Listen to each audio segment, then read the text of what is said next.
नमस्कार विद्यार्थी मित्रांनो, स्वाध्याय अकॅडमीवर तुमचं सगळ्यांचं स्वागत आहे. आजचे झालेली जी प्रश्न आहेत, इकॉनॉमिक्सचे प्रश्न आपण आज बघणार आहोत प्रश्नपत्रिकेतली. ठीक आहे, पहिला प्रश्न बघा काय आहे. जमीन धारणेची मर्यादा म्हणजे एखाद्या व्यक्ती स्वतःच्या नावे किती जमीन धारण करू शकतो याची वैधानिक परिपूर्ण मर्यादा होय. मग याला दोन एलिमेंट आहे असं प्रश्नांमध्ये म्हटलंय, दोन पैलू आहेत. दोन पैलू कोणते ते विचारलेले आहे. ठीक आहे, भविष्यातील अधिग्रहणावर मर्यादा, तर हे त्याचं एक पैलू आहे. ठीक आहे, एकत्रित जमीन मालकी मर्यादा, हे थोडं इरलेव्हंट वाटतंय. विद्यमान जमीन धारणेवर मर्यादा. ठीक आहे, मग ये आणि क असे त्याचे दोन पैलू आहे. समजलं नसेल तर पुन्हा इंग्लिशमध्ये बघा की सेलिंग जे आहे, ऍग्रिकल्चर लँड होल्डिंगचं जे सेलिंग आहे त्याचे दोन एलिमेंट आहे. तर मग ते दोन एलिमेंट कोणते कोणते बघा. सेलिंग ऑन फ्युचर ॲक्विजिशन, म्हणजे तुमचं सध्या तुमच्याकडे काय जमीन असेल XYZ एकर्स, ठीक आहे, तर तेवढीच ती राहील. फ्युचरमध्ये तुम्ही अधिग्रहण करू शकत नाही. ठीक आहे, हा एक पार्ट.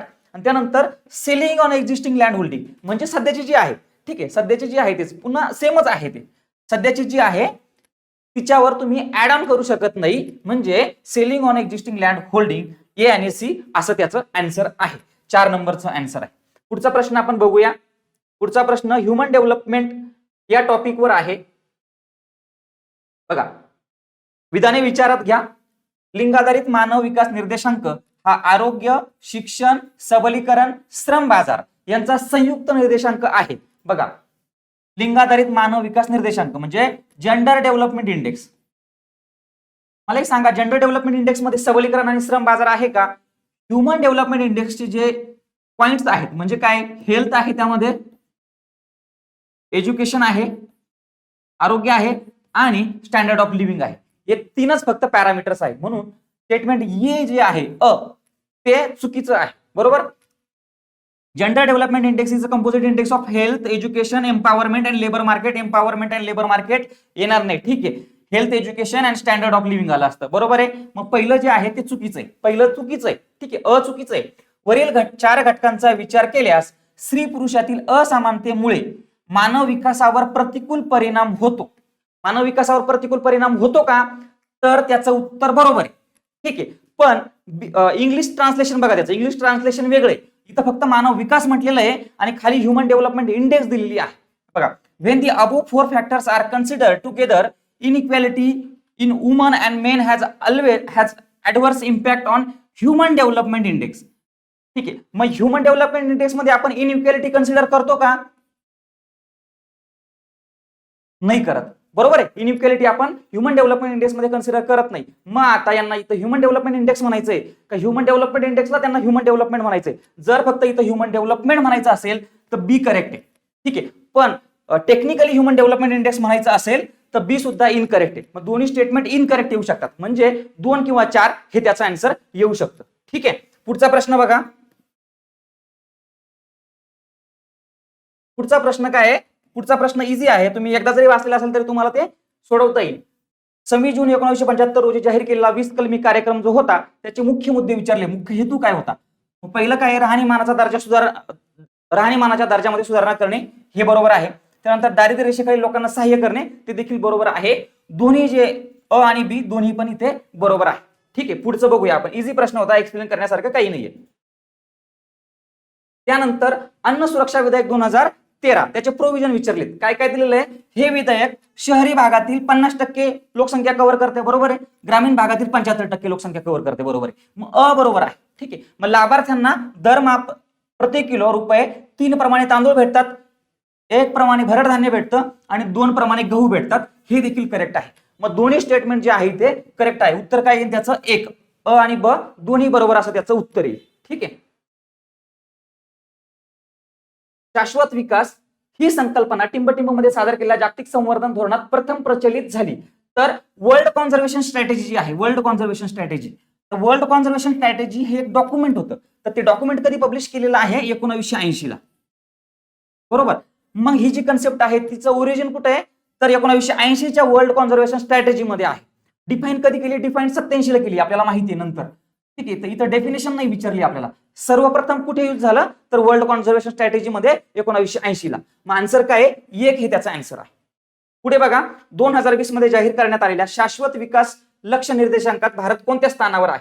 जे तुमचे इकॉनॉमिकचे स्टॅटिक्स बुक्स आहे त्यामध्ये हा डेटा आहे. हा काय करंट अफेअर्सचा क्वेश्चन नाही. ठीक आहे, इकॉनॉमिक्सचा क्वेश्चन आपण इकॉनॉमिक्स मध्ये बघतोय. याचा जे आन्सर आहे ते आहे 117. सस्टेनेबल डेव्हलपमेंट गोल इंडेक्स मध्ये भारताचा रँक 2020 मध्ये 117वा होता. ठीक आहे. त्यानंतर आता पुढचा जो प्रश्न आहे, आता ही काय म्हणू आपण, एक थिअरी आहे. त्याला माहिती आहे की इकॉनॉमिक्स च्या थिअरी ही जे आहे टॉपिक कोणता, ग्रोथ आणि डेव्हलपमेंट. ठीक आहे, ग्रोथ आणि डेव्हलपमेंट दरवर्षी प्रश्न येतो म्हणजे येतो. ठीक आहे, मग आता इथं काय दिलेलं बघा, फक्त उत्पादनात होणारी वाढ म्हणजे आर्थिक वृद्धी, हे कोणी मांडलेलं आहे? इंग्लिशमध्ये बघा, economic growth is increase in output only, हे कोणी मांडलेलं आहे? तर याचा डायरेक्ट आन्सर काय आहे? किंडल बर्गर याचा आन्सर आहे. ठीक आहे, एडिसन नावाचा असा कोणता इकॉनॉमिस्ट नव्हता. एडी गोरावाला जे आहे, एडी गोरवाला, हे काय होते की काय म्हणू आपण त्याला, की ऍडमिनिस्ट्रेटर होते. ठीक आहे, इंडियन पब्लिक सर्व्हिस मध्ये. ठीक आहे, पब्लिक सर्वंट होते. आणि जोसेफ श्युंटर जो आहे त्यांनी वेगळं डिफाईन केलेलं आहे. त्यांनी डेव्हलपमेंटला फोकस केलेला आहे आणि त्यांनी काय काय गोष्टी सांगितल्या आहे, इनोव्हेशन त्यांनी सांगितले आहे, बरोबर, एंटरप्रेन्योरशिप त्यांनी सांगितलं आहे, आणखी काय सांगितलं, डिस्ट्रक्टिव्ह कॅपिटलिझम, ह्या गोष्टी त्यांनी सांगितलेल्या आहे. हे जे आहे economic growth is the increase of output only, हे कोणाशी संबंधित आहे? किंडल बर्जर जे आहे त्यांच्याशी संबंधित आहे. ठीक आहे, पुढे बघा, पुढचा प्रश्न काय आहे, जागतिकीकरणानंतर विधाने विचारात घ्यायचे. जागतिकीकरणानंतर भारतीय अर्थव्यवस्थेतील बदल लक्षात घेता ट्रिकल डाऊन थिअरी ही भारतीय अर्थव्यवस्थेला तंतोतंत लागू होते. ट्रिकल डाऊन थिअरी भारतीय अर्थव्यवस्थेला तंतोतंत लागू होते का? ट्रिकल डाऊन थिअरी म्हणजे काय रे, जी इकॉनॉमिक ग्रोथ होणार आहे तुमची, इकॉनॉमिक ग्रोथ काय करणार आहे, तुमचं पॉवर्टी, तुमची इनइक्वॅलिटी रिड्यूस करणार आहे. तर ती केली का? नाही केली. मग ट्रिकल डाऊन थिअरी आपल्याला अप्लाय होते का? नाही होत आपल्या ग्लोबलायझेशन नंतर. मग काय आहे? चुकीचं आहे. त्यानंतर जागतिकीकरणानंतर विशेषतः 2005 पासून भारताने गाठलेला उच्च विकास दर ट्रिकल डाऊन थिअरीवर प्रश्नचिन्ह उपस्थित करतो का?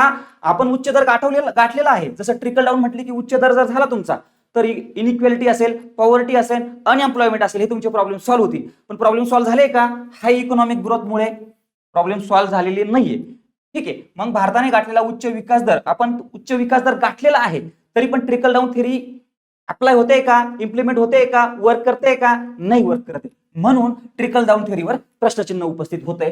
फक्त ब जे आहे ते करेक्ट आहे. ठीक आहे, 2 हे आन्सर आहे. पुढचा प्रश्न बघा,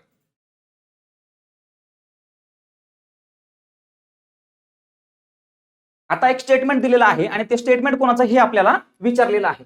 विकसनशील जगामध्ये जवळजवळ 40% लोकसंख्येला 1950 1960च्या दशकात झालेल्या आर्थिक वृद्धीचा लाभ झालेला नाही. ठीक आहे, खूप फॅक्च्युअल आहे, माहिती असण्याचं काही कारण नाही. पण याचा आन्सर काय आहे? रॉबर्ट मॅकनामारा हे त्याचा आन्सर आहे. हे रॉबर्ट मॅकनामारा हे वर्ल्ड बँकेची एक 1973 ला अॅन्युअल कॉन्फरन्स चालू होती. 1973 ला कुठे? नैरोबी येथे. तर त्या भाषणामध्ये, वर्ल्ड बँकेच्या भाषणामध्ये नैरोबी येथे 1973 ला त्यांनी हे स्टेटमेंट म्हटलेलं आहे. ठीक आहे, मी इंटरनेटवर चेक केलं आणि मग मला हे सापडलं. ठीक आहे, मग त्याचा आन्सर काय आहे? रॉबर्ट मॅकनामारा. पुढचा प्रश्न बघ, राष्ट्रीय हवामान विषयक कृती कार्यक्रमामध्ये खालीलपैकी कोणत्या राष्ट्रीय अभियानाचा समावेश केला जात नाही? तर कोणत्या केला जात नाही? बघा, राष्ट्रीय हवामान विषयक कृती दिलेली आहे, नॅशनल क्लायमेट ऍक्शन प्रोग्राम. याचे किती एलिमेंट आहेत रे? 8 एलिमेंट आहे, बरोबर. त्याच्यापैकी 3 आपल्याला इथं दिलेली आहे. कोणतं नाही हे ते विचारलंय. मग खूप सरळ आहे बघा, national action climate change programme विचारलंय ना, मग राष्ट्रीय आरोग्य अभियान कसं असणार? नाही असणार. ठीक आहे, सिंपल आहे. राष्ट्रीय सौर अभियान आहे, त्यानंतर राष्ट्रीय शाश्वत वस्तीस्थान अभियान आहे, राष्ट्रीय जल अभियान आहे, त्यानंतर काय आहे? ग्रीन इंडिया नावाचं एक मिशन आहे. ठीक आहे, त्यानंतर हिमालयन इकोसिस्टीम साठीचं एक मिशन आहे. असे त्यानंतर सस्टेनेबल ऍग्रिकल्चर साठीचं एक मिशन आहे. ते आपल्यासाठी माहिती पाहिजे आपल्याला. याचा आन्सर हे राष्ट्रीय आरोग्य अभियान. त्यानंतर पुढचा प्रश्न बघा, पुढचा प्रश्न असा आहे की भारताच्या स्वातंत्र्यानंतरही 7 दशकानंतरही अस्तित्वात असलेल्या दारिद्र्याची खालीलपैकी कोणती कारणे आहेत? ठीक आहे, मग अर्थव्यवस्था मोठ्या प्रमाणावर कृषी क्षेत्रावर अवलंबून आहे का? तर आपल्याला माहिती आहे की जवळजवळ 50% जी आपली इकॉनॉमी आहे ती कशावर अवलंबून आहे? तर कृषीवर अवलंबून आहे. त्यानंतर उत्पादन क्षेत्रात रोजगार संधींची कमतरता आहे, बरोबर. जो ऍग्रिकल्चरवर प्रेशर आहे तो जात नाही ना मॅन्युफॅक्चरिंग मध्ये. ठीक आहे, मग हे देखील त्याचं करेक्ट आहे, बरोबर. उत्पादन क्षेत्र जे मॅन्युफॅक्चरिंग आहे, मॅन्युफॅक्चरिंग मध्ये रोजगाराच्या संधी त्या प्रमाणामध्ये नाहीये, म्हणून दारिद्र्याचं ते एक कारण आहे. त्यानंतर विकसित देशाच्या तुलनेत शेती विकासाचा अधिक दर आहे का? शेती विकासाचा अधिक दर नाहीये. आपल्याला माहिती आहे की अमेरिका असेल किंवा मग बाकीच्या कंट्रीज आहे, त्यांचं जे ऍग्रिकल्चर ग्रोथ आहे ती भारतापेक्षा खूप काही पटीने जास्त आहे. ठीक आहे, मग हे येणार नाही, अ आणि ब त्याचा आन्सर येईल. ठीक आहे, अ आणि ब म्हणजे 2 त्याचं आन्सर येईल. पुढचा प्रश्न बघा 47 नंबरचा. एकात्मिक बाल विकास सेवा योजनेअंतर्गत राबविण्यात येणारे कार्यक्रम कोणते? आयसीडीएस जी स्कीम आहे बघा, आयसीडीएस स्कीम, तर आयसीडीएस स्कीमच्या काय काय येतं अंडर असं विचारलेलं आहे. मग न्यूट्रिशन सप्लिमेंटल प्रोग्राम येतात का? तर येतात. हेल्थ चेकअप येतं का? येतं. आता वर्कर्स ट्रेनिंग, काही मुलांना इथं थोडासा डाऊट असू शकतो बघा. मग आता काहींनी आन्सर 3 लिहिलंय, काहींनी 4 लिहिलंय. मग याचा आन्सर काय येऊ शकतं? जर आपण वर्कर्स ट्रेनिंग प्रोग्राम मध्ये, वर्कर्स ट्रेनिंग मध्ये अंगणवाडी वर्कर्सचं ट्रेनिंग जर कन्सिडर केलं तर एबीसी यायला पाहिजे. ठीक आहे, आणि तुम्ही जर हे नाही कन्सिडर केलं तर 3 यायला पाहिजे. मला पर्सनली असं वाटतं याचा आन्सर 4 असेल. ठीक आहे, एबीसी जर इन्क्लुझिव्ह ऑप्शन सोबत आपण जर गेलो तर. ठीक आहे, कामगार प्रशिक्षण पण येईल, म्हणजे जे आपण अंगणवाडी सेविका म्हणतो त्या कामगाराचा बरोबर, त्यांचं प्रशिक्षण पण येईल, आरोग्य तपासणी पण येईल, पूरक पोषण आहार कार्यक्रम पण येईल, बाकीचे पण प्रोग्राम येतात, जसं युनिव्हर्सल ह्युमनायझेशन प्रोग्राम हे पण येतं त्यामध्ये. ठीक आहे, पुढचा प्रश्न आपण घेऊया.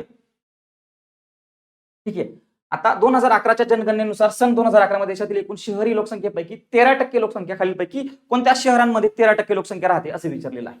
ठीक आहे, बघा आता मी इंटरनेटवर चेक केलं तर आपलं जे 2011चं जे अर्बन पॉप्युलेशन आहे ते आहे जवळजवळ 380 मिलियन.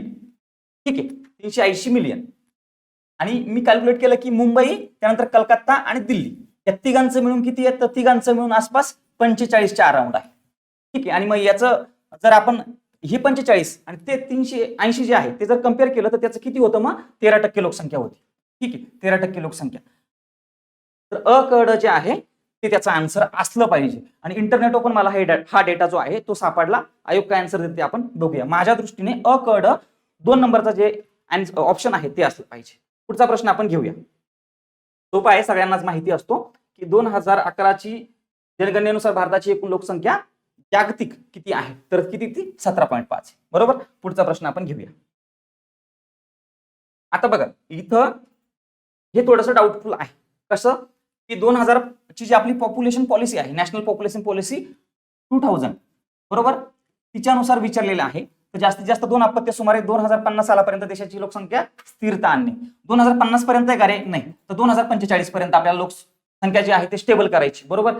त्यानंतर सार्वत्रिक लसीकरण आहे का? सार्वत्रिक लसीकरण आहे. अर्भक मृत्यूचे प्रमाण प्रति हजारी 30% पेक्षा खाली आणणे. ठीक आहे, आता इथं हा टक्के शब्द जर दिलेला असेल, पर्पजफुली जर दिलेला असेल तर क इनकरेक्ट आहे. ठीक आहे, प्रिंटिंग मिस्टेक झालेली असेल तर ब आणि क असा आन्सर यायला पाहिजे, पण तसं काही नाही. मला असं वाटतं याचा आन्सर फक्त ब असायला पाहिजे. ठीक आहे, 30 पर 1000 जर असेल तर ते करेक्ट आहे. ठीक आहे, आता आयोग कसं इंटरप्रिट करताय आणि त्यांचे एक्सपर्ट काय विचार करताय ते त्यांच्यावर. ठीक आहे, 30 पर 1000 म्हटलं तर ब क जर असा आन्सर असेल तर मग हा प्रश्न कॅन्सल पण होऊ शकतो.